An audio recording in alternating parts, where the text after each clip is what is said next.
Hello dear students.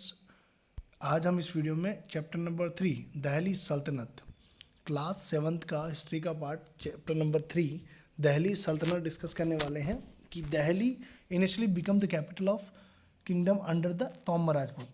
Delhi जो थी वो तोमर राजपूतों के अंदर में तोमर राजपूत जो थे उनकी कैपिटल बन गई जब उन्होंने किसको डिफीट कर दिया, चौहान्स को। जब उन्होंने चौहान्स को डिफीट कर दिया, जिनको क्या बोलते हैं, चमनास के नाम से भी जानते थे, ऑफ अजमेर, चमनास ऑफ अजमेर के नाम से भी उनको जानते थे, उनको डिफीट कर दिया तोमर राजपूतों ने। तब उन्होंने अपनी तोमस ने दिल्ली को अपनी कैपिटल बनाया था। It was the under the Tomars and the Chauhans that the Delhi become the major commercial centre. Many rich Jaina merchants live in the city and the construction several temples. Coins minted here are known as the Dehliwal, Dehliwal, and wide circulation.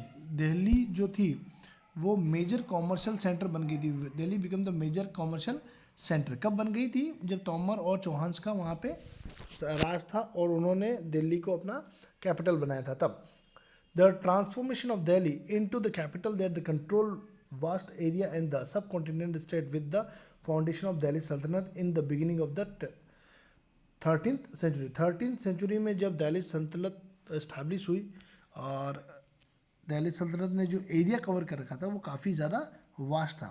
Qutubuddin Aibak marched into the Delhi along with the Muhammad's army. Qutbuddin Aibak जो थे वो merchant army के साथ दिल्ली आए थे, व्यापार वगैरह जैसे बिजनेस ट्रेड के लिए आते हैं वैसे ही। Occupied the city along with the Qila Rai Pithora which was the magnificence fort with and the invisible wall of 8 kilometre circular and the 28 towering gates. देखो 28 गेट और 8 किलोमीटर के सर्कमफ्रेंस के साथ का जो किला था, उस किले का नाम क्या था? Qila Rai Pithora. Qila Rai Pithora. The fort was the extension of the main Lal Killa which had been built by the Anangpal, a Tomar dynasty ruler, along with it the 11th and the fortification of the Sinios ramparts. A short time later, have a site of the Yamuna, the new Sultan Aibak discovered the lake of the fort complex with the several major water resources. Kutubuddin took the decision of building beautiful tower. He began the construction of a new complex, Qutub Minar, and the magnificent Kuwal Islam Mosque.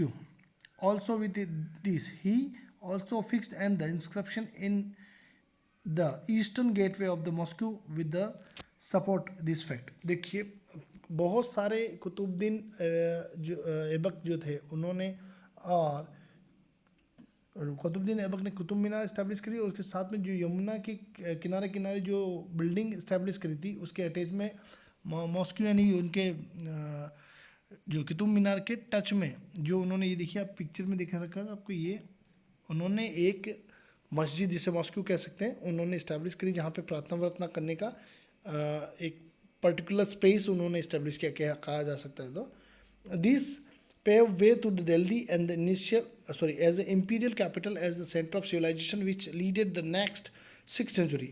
धीरे धीरे दिल्ली को monument wise अगर अपन देखें या centre wise देखें या business purpose के रूप में देखें तो इतना इस्टेब्लिश कर दिया गया कि आने वाले 6th सेंचुरी तक वो काफ़ी ज़्यादा धीरे धीरे ग्रोथ और डेवलपमेंट उसका होता रहा। The Turks had now establish themself in the centrally located Delhi. और उसके बाद जो तुर्की थे, टर्की जिन्होंने तुर्क जो बोलते हैं, उन्होंने भी दिल्ली को अपना सेंट्रलाइज किया, सेंट्रल लोकेशन उन्होंने इस्टेब्लिश करी, अपने आप को सेंट्रल लोकेटेड किया दिल्ली में इस्टेब्लिश करके।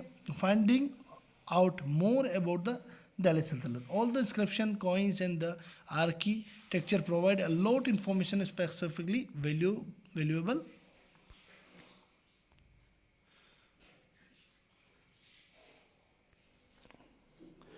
हिस्ट्रीज तारीख और tawarikh popular return in the Persian the language administration under the Delhi Sultanat. The authors of the Tuareg were the learned peoples, the secretaries, administrations, poet, countries who both recount the event of the advertisement rulers on the governance, emphasizing the importance of the just rule.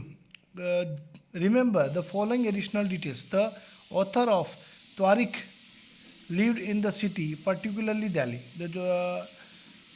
जो तारिक जिन्होंने book लिखी थी वो particularly कहाँ रहते थे, दिल्ली में, और hardly ever in villages.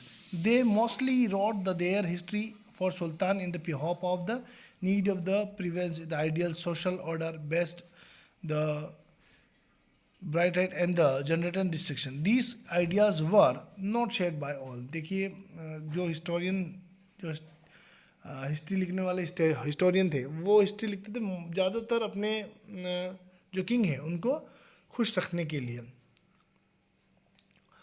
The Mamluk Sultans, the kingdom which was established by the Qutbuddin Aibak in 1206 was the Delhi Sultanate. Qutbuddin remained the Sultan for the 4 years. During the time he was able to protect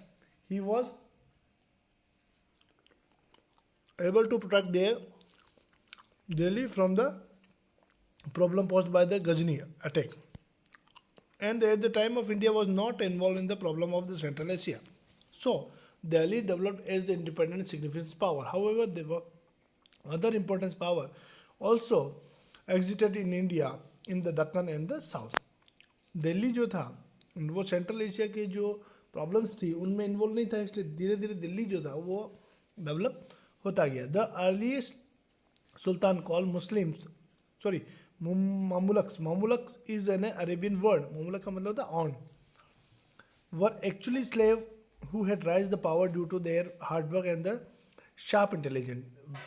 Basically actually वो थे क्या, slaves यानी गुलाम, और धीरे धीरे उन्होंने power establish कर ली. किस वजह से? अपने हार्डवर्क की वजह से और शार्प इंटेलिजेंस की. Most of them were well educated also. कुतुबुद्दीन gained his independence after he became the Sultan. While his succession Iltutmish and the Balban had gained their independence quite early in their life. The Turkish sultans faced various problems in India, such as the continuous Mongols invasion from the northwest, and the Rajputs was other rulers were rapidly making effort to gain their independence, and there were various conflicts among the Turks themselves. Also, it took the 100 years for the successive sultans to solidify their position in the northern India before they tried to extend the rule over the Deccan. देखिए दिल्ली जो था, more over अगर हम discuss करें तो दिल्ली पे बहुत सारे फॉरेन इन्वेंशर जो उन्होंने अटैक किया. वो बहुत सारे लोग जो तुर्क सुल्तान वो भी चाहते थे कि वो इंडिया में जो दिल्ली है उस पर अपना राज करे. Rajput and other ruler were respectively making effort to gain their independence. और राजपूत वगैरह जो थे वो भी अपने इंडिपेंडेंट वगैरह के लिए जो फाइट कर रहे थे. उसके बाद देखिए इल्तुतमिश का सबसे पहले आ जाता है दिल्ली में. अगर बात करें हम जो तो इल्तुतमिश की, तो देखिए टॉम दे रखा है इल्तुतमिश का दिल्ली में. Iltutmish was the successor of Balban. Balban का जो सक्सेसर था वो इल्तुतमिश था. The 23 books written by the Minhaj as-Siraj, who lived the court of the Delhi, provided the elaborate details about the Iltutmish. Iltutmish के बारे में जो मिहाज उस सिराज थे उन्होंने बहुत कुछ लिखा और उन्होंने बहुत सा डिस्क्रिप्शन जो था वो इल्तुतमिश के बारे में दिया. In his book Takht e Nasiri written by the Persian language, जो पर्शियन लैंग्वेज में लिखी गई थी, Takht e Nasiri, describe how the Iltutmish was sold his slave market by its own brother, and it was later bought by the Qutbuddin. Iltutmish made effort to please the Turkish nobles by providing them the territories. He defeated the Rajput kingdom and the Ranthambore and the Ujjain and occupied the Bayana और ग्वालियर. जो बयाना ग्वालियर और रणथंबोर जो था वो कैसे इल्तुतमिश ने जीत लिया, ये उसके बारे में भी उसकी बुक में डिस्क्रिप्शन दे रखा. He made the Bengal and Bihar as a part of the Delhi sultanate. उन्होंने बंगाल और बिहार को दिल्ली सल्तनत का पार्ट कैसे बनाया. By surprising revolt the taking place there, he conquered Lahore and the throwing out the Kubacha. A general Muhammad Ghori Qubacha Ghori, Changez Khan and the Mongols posed the greatest threat in his ruler on his the बटरलटिक। और जो चंगेज़ खां वगैरह जो थे उस वक्त उस दौर के, उनको भी उन्होंने कैसे डिफीट किया, कैसे उन्होंने उन पर एक थ्रीट कायम किया, एक जो कह सकते हैं थ्रीट का मतलब ये हुआ कि उनके ऊपर उन्होंने कैसे इफेक्ट डाला। तो इल्तुतमिश तक हम आज इस वीडियो में डिस्कस करेंगे, नेक्स्ट पार्ट हम नेक्स्ट वीडियो में डिस्कस करेंगे। Thank you.